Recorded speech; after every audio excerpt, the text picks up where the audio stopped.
Hey everybody, welcome back to our channel.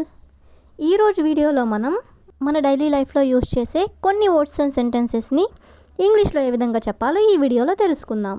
మీరైతే వీడియోని skip చేయకుండా చూడడానికి ప్రయత్నించండి.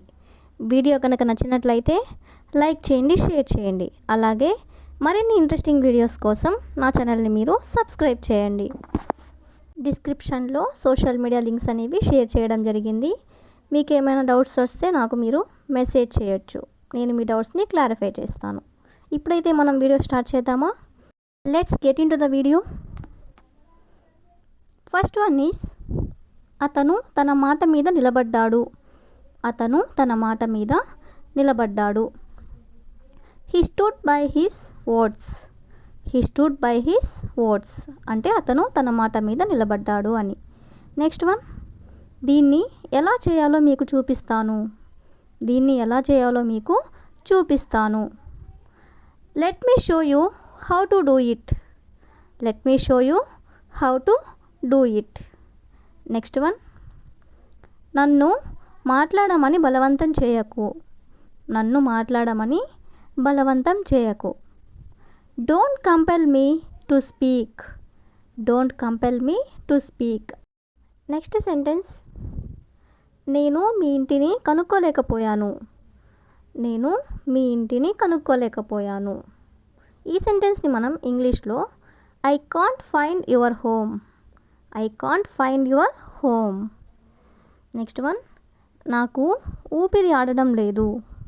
నాకు ఊపిరి ఆడడం లేదు. I am running out of breath. I am running out of breath. నువ్వు చెప్పినట్లు నేను ఎందుకు చేయాలి. నువ్వు చెప్పినట్లు నేను ఎందుకు చేయాలి. ఈ సెంటెన్స్ని మనం ఇంగ్లీష్లో why should I do what you say. Why should I do what you say అంటే నువ్వు చెప్పినట్లు నేను ఎందుకు చేయాలి అని. ఏమైంది నీకు. ఏమైంది నీకు. What happen to you. What happen to you. ఎక్కడికి వెళ్ళావు. మనం ఇలా అడుగుతూ ఉంటాం కదా జనరల్గా. దీన్ని మనం ఇంగ్లీష్లో వేర్ డిడ్ యూ గో అంటే ఎక్కడికి వెళ్ళావు అని. అతనికి ఇవ్వు. అతనికి ఇవ్వు. గివ్ హిమ్ అంటే అతనికి ఇవ్వు అని. మనసు పెట్టి నేర్చుకో. మనసు పెట్టి నేర్చుకో. Learn by heart. Learn by heart. దయచేసి నా మాట విను. దయచేసి నా మాట విను. Please listen to me. Please listen to me. నేను వెళ్ళిన తర్వాత అతను ఏమైనా అన్నాడా. నేను వెళ్ళిన తర్వాత అతను ఏమైనా అన్నాడా. Did he say anything after I left. Did he say anything after I left. నువ్వు దేని గురించి మాట్లాడుతున్నావు. నువ్వు దేని గురించి మాట్లాడుతున్నావు. What are you talking about. What are you talking about. నీకెవరు సాటి లేరు. నీకెవ్వరు సాటి లేరు. You have no match. You have no match. ఆ విషయం గురించి ఆలోచించకు. ఆ విషయం గురించి ఆలోచించకు. Don't think about that matter. Don't think about that matter. అన్నీ నీకే తెలుసు అన్నట్లు ప్రవర్తించకు. అన్నీ నీకే తెలుసు అన్నట్లు ప్రవర్తించకు. Don't act as if you are only one who knows everything. Don't act as if you are only one who knows everything అంటే అన్నీ నీకే తెలుసు అన్నట్లు ప్రవర్తించకు అని. ఒక్కసారి చూడు. ఒక్కసారి చూడు. Just look once. Just look once. మీరు పేపర్ని పూర్తి చేసిన తర్వాత నన్ను చదవనివ్వండి. మీరు పేపర్ని పూర్తి చేసిన తర్వాత నన్ను చదవనివ్వండి. Let me read the newspaper when you have finished with it. Let me read the newspaper when you have finished with it.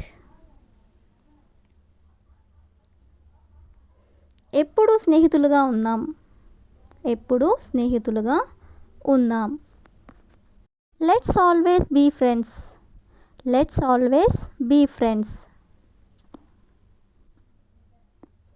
గురువు గారిని అడుగుదాం. గురువు గారిని అడుగుదాం.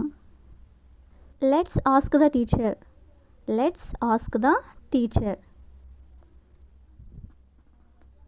బయటికి వెళ్ళి తిందాం. బయటికి వెళ్ళి తిందాం. Let's go out and eat. Let's go out and eat. అది సందర్భాన్ని బట్టి ఉంటుంది. అది సందర్భాన్ని బట్టి ఉంటుంది. It depends on the context. It depends on the context. అది నాకు ఆశ్చర్యం కలిగించదు. అది నాకు ఆశ్చర్యం కలిగించదు. It doesn't surprise me. It doesn't surprise me. ఇది ఒక పెద్ద కథ. ఇది ఒక పెద్ద కథ. It is a long story. It is a long story. ఇప్పుడు ఎక్కడికి వెళ్ళారు. ఇప్పుడు ఎక్కడికి వెళ్ళారు. Where did you go now. Where did you go now. నా కళ్ళు నన్ను మోసం చేయవు. నా కళ్ళు నన్ను మోసం చేయవు. My eyes do not deceive me. My eyes do not deceive me. నాకు కోపం తెప్పించకు. నాకు కోపం తెప్పించకు. Don't make me angry. Don't make me angry. వాళ్ళు నన్ను ఆట పట్టిస్తున్నారు. వాళ్ళు నన్ను ఆట పట్టిస్తున్నారు. They are teasing me. They are teasing me. నన్ను ఎందుకు ఆట పట్టిస్తున్నారు. నన్ను ఎందుకు ఆట పట్టిస్తున్నారు. Why are you teasing me. Why are you teasing me. పట్టింపు లేదు లేదా అభ్యంతరం లేదు అని ఇలా అంటూ ఉంటారు కదా. ఏ విషయం గురించి అయినా పట్టింపు లేదు లేదా అభ్యంతరం లేదు అనుకున్నప్పుడు ఈ సెంటెన్స్ని మనం యూస్ చేస్తాం. దీన్ని మనం ఇంగ్లీష్లో డజంట్ మ్యాటర్. డజంట్ మ్యాటర్ అంటే పట్టింపు లేదు అని లేదా నాకు అభ్యంతరం లేదు అని. నెక్స్ట్ సెంటెన్స్ ఈస్ మాట్లాడే ముందు ఆలోచించు. మాట్లాడే ముందు ఆలోచించు. ఎవరైనా పొరపాటుగా మాట్లాడినప్పుడు లేదా మనకి నచ్చని విధంగా మాట్లాడినప్పుడు మనం ఇలా అంటూ ఉంటాం కదా, మాట్లాడే ముందు ఆలోచించు అని. ఈ సెంటెన్స్ని మనం ఇంగ్లీష్లో think before you speak. Think before you speak అంటే మాట్లాడే ముందు ఒకసారి ఆలోచించు అని. నెక్స్ట్ సెంటెన్స్ ఈస్ బాగా చేసావు కొనసాగించు. బాగా చేసావు కొనసాగించు. మనం ఎవరికైనా ఏదైనా పని అప్పగించినప్పుడు లేదా వాళ్ళు చేసే పని మనకి నచ్చినప్పుడు మనం ఇలా అంటూ ఉంటాం కదా, బాగా చేసావు కొనసాగించు అని. దీన్ని మనం ఇంగ్లీష్లో well done keep it up. Well done keep it up అంటే బాగా చేసావు కొనసాగించు అని. నెక్స్ట్ సెంటెన్స్ ఈస్ నా కళ్ళ ముందు నుండి వెళ్ళిపో. నా కళ్ళ ముందు నుండి వెళ్ళిపో. ఎవరి మీదైనా మనకి బాగా కోపం వచ్చినప్పుడు మనం ఇలా అంటూ ఉంటాం కదా. ఈ సెంటెన్స్ని మనం ఇంగ్లీష్లో get out of my sight. Get out of my sight అంటే నా కళ్ళ ముందు నుండి నువ్వు వెళ్ళిపో అని. నెక్స్ట్ సెంటెన్స్ ఈస్ నువ్వు దేని గురించి మాట్లాడుతున్నావు. నువ్వు దేని గురించి మాట్లాడుతున్నావు. ఎవరైనా చెప్పేది మనకి అర్థం కానప్పుడు మనం ఇలా అంటూ ఉంటాం కదా, నువ్వు దేని గురించి మాట్లాడుతున్నావు అని. దీన్ని మనం ఇంగ్లీష్లో what are you talking about. What are you talking about అంటే నువ్వు దేని గురించి మాట్లాడుతున్నావు అని. నెక్స్ట్ సెంటెన్స్ ఈస్ ఇది నీకు సంబంధించిన విషయం కాదు. ఇది నీకు సంబంధించిన విషయం కాదు. ఎవరైనా వాళ్ళకి సంబంధం లేని విషయాల్లో కలుగు చేసుకుంటూ ఉంటారు కదా, లేదా జోక్యం చేసుకుంటూ ఉంటారు కదా. అలాంటి సందర్భంలో మనం ఇలా అంటూ ఉంటాం. ఈ సెంటెన్స్ని మనం ఇంగ్లీష్లో it's none of your business. It's none of your business అంటే ఇది నీకు సంబంధించిన విషయం కాదు అని. నెక్స్ట్ సెంటెన్స్ ఈజ్ వీలైనంత త్వరగా రా. వీలైనంత త్వరగా రా. ఏదైనా ముఖ్యమైన పని ఉన్నప్పుడు ఎవరినైనా మనం త్వరగా రా అని లేదా వీలైనంత త్వరగా రా అని ఇలా అంటూ ఉంటాం కదా. ఈ సెంటెన్స్ని మనం ఇంగ్లీష్లో come as soon as possible. Come as soon as possible అంటే వీలైనంత త్వరగా రా అని. నెక్స్ట్ సెంటెన్స్ ఈజ్ నా శక్తి వంచన లేకుండా ప్రయత్నిస్తాను.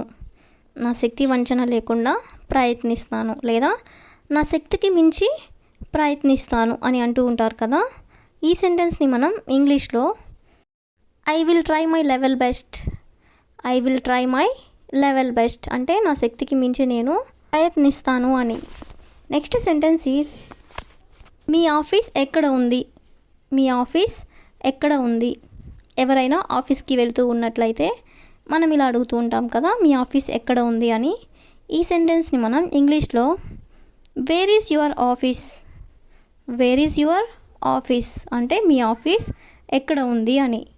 నెక్స్ట్ సెంటెన్స్ ఈజ్ ఆలస్యంగా వచ్చినందుకు క్షమించండి.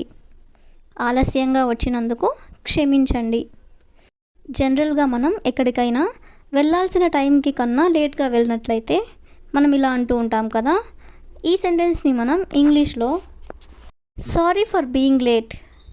సారీ ఫర్ బీయింగ్ లేట్ అంటే ఆలస్యంగా వచ్చినందుకు క్షమించండి అని. నెక్స్ట్ సెంటెన్స్ ఈజ్ నేను మీకు ఎలా సహాయపడగలను. నేను మీకు ఎలా సహాయపడగలను. ఈ సెంటెన్స్ని మనం ఇంగ్లీష్లో what can I do for you. What can I do for you అంటే నేను మీకు ఏ విధంగా సహాయపడగలను అని. నెక్స్ట్ సెంటెన్స్ ఈజ్ మీకు అంతరాయం కలిగిస్తున్నందుకు క్షమించండి. మీకు అంతరాయం కలిగిస్తున్నందుకు క్షమించండి. ఎవరైనా ఏదైనా పని చేసుకుంటూ ఉన్నప్పుడు మనం మధ్యలో వెళ్ళి డిస్టర్బ్ చేసినట్లయితే కనుక మనం ఇలా అంటూ ఉంటాం కదా. ఈ సెంటెన్స్ని మనం ఇంగ్లీష్లో I am sorry to interrupt you. I am sorry to interrupt you అంటే మధ్యలో కలుగు చేసుకున్నందుకు క్షమించండి అని. నెక్స్ట్ సెంటెన్స్ ఈజ్ నీ వల్లనే నేను ఇక్కడ ఉన్నాను. నీ వల్లనే నేను ఇక్కడ ఉన్నాను. ఈ సెంటెన్స్ని మనం ఇంగ్లీష్లో I am here because of you only. I am here because of you only అంటే నీ వల్లనే నేను ఇక్కడ ఉన్నాను అని. నెక్స్ట్ సెంటెన్స్ ఈజ్ 1-2 రోజుల్లో నీకు ఫోన్ చేస్తాను. 1-2 రోజుల్లో నీకు ఫోన్ చేస్తాను. జనరల్గా ఇలా అంటూ ఉంటారు కదా. ఈ సెంటెన్స్ని మనం ఇంగ్లీష్లో I will call you in a couple of days. I will call you in a couple of days అంటే 1-2 రోజుల్లో నేను ఫోన్ చేస్తాను అని. The last sentence of this video is మీరు కలత చెందినట్లున్నారు. మీరు కలత చెందినట్లున్నారు. దీన్ని మనం ఏ విధంగా చెప్పొచ్చు అంటే you look upset. You look upset అంటే మీరు కలత చెందినట్లున్నారు అని. It's all for today. I will ask you A question for you. మీకు ఏదైనా సందేహం ఉందా? మీకు ఏదైనా సందేహం ఉందా? If you know this one in English, you can comment in the comment section. Thank you for watching.